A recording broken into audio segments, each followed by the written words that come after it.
Income tax, the most worrying aspect for many taxpayers and also the administration.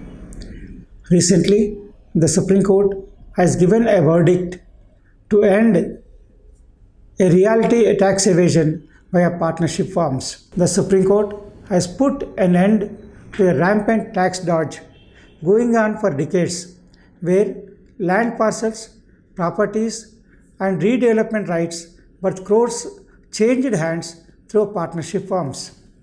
Spurred by the apex court stand, the income tax department may now turn their glare on past property deals as well. The trick used till now was holding real estate assets in a partnership structure, revaluing the properties to current market price, bringing in new partners who infused cash in the firm, and the old partners then withdrawing the funds that comes in after their capital accounts were created to the extent of their share in the profits of the firm.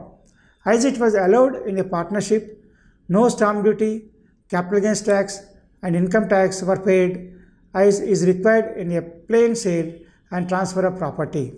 The partnership entity through which funds flowed in and out let a new set of partners control the property. The Supreme Court has held that such revaluation surplus would be taxable in the hands of the partnership firm as transferor and would be subjected. With the firm facing a tax liability post revaluation, the old partners, the ultimate owners of the property, or the sellers can no longer escape tax while taking out funds chipped in by new partners, that is, buyers.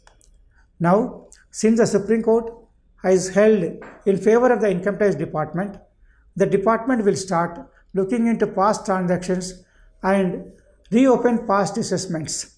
This can spell trouble for the real estate industry and other cases of revaluation. In challenging the tax department stand, the SSC had argued that the amount created on revaluation to the capital accounts of the partners was only a notional or book entry.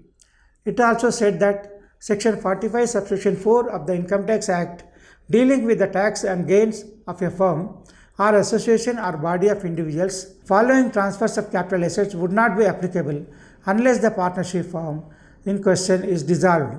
The Supreme Court rejected this view, with the case turning in favor of the tax office in the back of two words that is or otherwise that were introduced when the law was amended in 1987.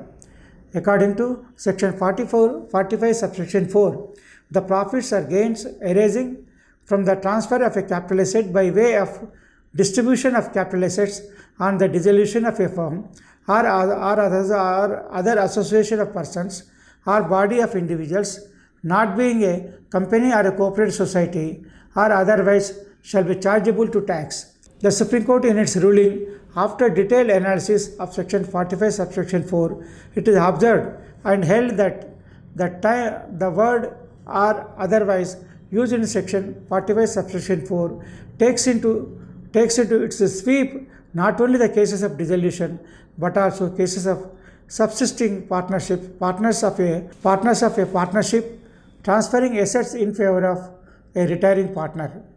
In 2021, the legislature attempted to plug this loophole and prescribed a formula-based methodology under Section 45, Subsection 4 of the Income Tax Act to reconstitution events in the hands of the firms, to tax reconstitution events in the hands of the partnership firms.